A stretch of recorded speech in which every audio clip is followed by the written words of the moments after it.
ಶಿವಾಜಿ ನಗರದಲ್ಲಿ ಪಾದಾಚಾರಿಗಳಿಗೆ ಸುರಕ್ಷತೆನೇ ಇಲ್ಲ. ಚರ್ಚ್ ಮುಂಭಾಗದ ಬೌರಿಂಗ್ ಕಾಂಪೌಂಡ್ನಲ್ಲಿ ಬಿರುಕು ಕಾಣಿಸಿಕೊಂಡಿದೆ.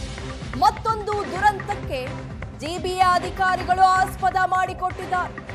ಮಳೆ ಗಾಳಿ ಬಂದ್ರೆ ನೆಲಕ್ಕೆ ಬೀಳೋ ಸ್ಥಿತಿಯಲ್ಲಿದೆ ಈ ಕಾಂಪೌಂಡ್. ಈ ಹಿಂದೆ ಇದೇ ಜಾಗದಲ್ಲಿ ಗೋಡೆ ಕುಸಿದು 7 ಮಂದಿ ಮೃತಪಟ್ಟಿದ್ರು. ಆ ಕೇಸ್ ಮಾಸೋ ಮುನ್ನ ಮತ್ತೊಂದು ದುರಂತಕ್ಕೆ ಆಸ್ಪದ ಮಾಡಿಕೊಟ್ರ ಜಿಬಿಎ ಅಧಿಕಾರಿಗಳು. ಕೆಲ ದಿನಗಳ ಹಿಂದೆ ಸುರಿದಂತಹ ಭಾರೀ ಮಳೆಗೆ ಇದೇ ಬೋರಿಂಗ್ ಆಸ್ಪತ್ರೆಯ ಕಾಂಪೌಂಡ್ ಬಿದ್ದು 7 ಮಂದಿ ಮೃತಪಟ್ಟಿದ್ರು. ಇದಾದ್ರೂ ಕೂಡ ಜಿಬಿಎ ಅಧಿಕಾರಿಗಳು ಮಾತ್ರ ಎಚ್ಚರಿಕೆ ವಹಿಸ್ತಾನೇ ಇಲ್ಲ. ಏನಾದ್ರೂ ದುರಂತ ಆದ್ರೆ ಆಮೇಲೆ ಬರ್ತಾರೆ, ನಾವು ಕ್ರಮ ತೆಗೆದುಕೊಳ್ತೀವಿ ಅನ್ನೋ ಮಾತನಾಡ್ತಾರೆ. ನೀವು ನೋಡ್ತಾ ಇದ್ದೀರಾ ಯಾವ ರೀತಿ ಬಿರುಕು ಬಿಟ್ಟಿದೆ ಅಂತ. ಸಣ್ಣ ಪುಟ್ಟ ಮಳೆ ಆದ್ರೇನೆ ಬೆಂಗಳೂರಲ್ಲಿ ನೀರು ನಿಂತ್ಕೊಳ್ಳುತ್ತೆ, ಗೋಡೆ ಕುಸಿಯುತ್ತೆ, ಮರ ಬೀಳುತ್ತೆ, ಸಾರ್ವಜನಿಕರು ತಮ್ಮ ಪ್ರಾಣವನ್ನ ಕಳ್ಕೋತಾರೆ. ಹೀಗಿರ್ಬೇಕಾದ್ರೆ ದುರಂತ ನಡೆದಿರೋ ಜಾಗದಲ್ಲೇ ಮತ್ತೊಂದು ಕಾಂಪೌಂಡ್ ಕಾಣಿಸ್ತಾ ಇದೆ. ಮತ್ತೆ ಮಳೆ ಬಂದ್ರೆ ಈ ಕಾಂಪೌಂಡ್ ಸ್ಥಿತಿ ಏನಾಗುತ್ತೋ ದೇವರೇ ಬಲ್ಲ.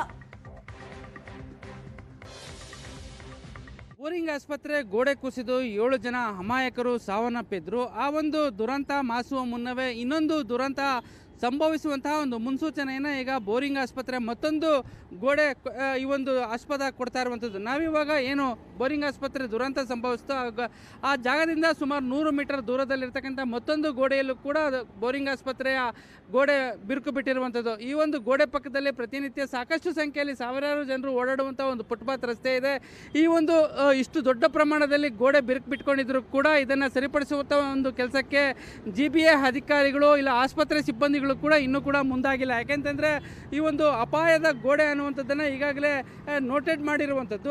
ಅಷ್ಟಿದ್ರೂ ಕೂಡ ಈ ಒಂದು ಗೋಡೆಯಲ್ಲಿ ಬಿರುಕುಗಳು ಬಿಡ್ತಾ ಇದೆ. ಈಗಾಗಲೇ ಮಳೆಗಾಲ ಪ್ರಾರಂಭ ಆಗಿದೆ. ಹೀಗಾಗಿ ಅದಕ್ಕಿಂತ ಮುಂಚಿತವಾಗಿ ಇದನ್ನು ಸರಿಪಡಿಸುವಂಥ ಕೆಲಸಕ್ಕೆ ಅಧಿಕಾರಿಗಳು ಯಾಕೆ ಮುಂದಾಗ್ತಾ ಇಲ್ಲ ಅನ್ನುವಂಥದ್ದು. ಯಾಕೆಂತಂದರೆ ಯಾವುದಾದ್ರೂ ಒಂದು ದೊಡ್ಡ ಘಟನೆ ಸಂಭವಿಸಿದ ನಂತರವೂ ಕೂಡ ಇವರು ಎಚ್ಚೆತ್ತುಕೊಳ್ತಾ ಇಲ್ಲ. ಹೀಗಾಗಿ ಮತ್ತೊಂದು ದುರಂತಕ್ಕೆ ಅನುವು ಮಾಡಿಕೊಡ್ತಾ ಇರುವಂಥದ್ದು. ಹೀಗಾಗಿ ಇಷ್ಟು ದೊಡ್ಡ ಪ್ರಮಾಣದಲ್ಲಿ ಗೋಡೆ ಬಿರುಕು ಬಿಟ್ಕೊಂಡು ಗೋಡೆ ವಾಲ್ಕೊಂಡಿರುವಂಥದ್ದು. ಹೀಗಾಗಿ ಇದನ್ನು ಇವತ್ತು ಅಥವಾ ನಾಳೆ ಬೀಳುವಂಥ ಒಂದು ಪರಿಸ್ಥಿತಿ ನಿರ್ಮಾಣ ಆಗಿರುವಂಥದ್ದು. ಈಗಾಗಲೇ ಮಳೆಗಾಲ ಪ್ರಾರಂಭ ಆಗ್ತಾ ಇದೆ. ಅದಕ್ಕಿಂತ ಮುಂಚಿತವಾಗಿ ಇದನ್ನು ಸರಿಪಡಿಸುವಂಥ ಒಂದು ಕೆಲಸಕ್ಕೆ ಮುಂದಾಗಬೇಕು ಅನ್ನುವಂಥ ಒಂದು ಆಗ್ರಹವನ್ನು ಜನರು ಸರ್ಕಾರಕ್ಕೆ ಮಾಡ್ತಾ ಇರುವಂಥದ್ದು. ಕ್ಯಾಮ್ರಾ ಪರ್ಸನ್ ರವಿ ವೈ ಜೊತೆ ನಂದೀಶ್ ಮಲೆನಹಳ್ಳಿ, ಏಷ್ಯಾನೆಟ್ ಸುವರ್ಣ ನ್ಯೂಸ್, ಬೆಂಗಳೂರು.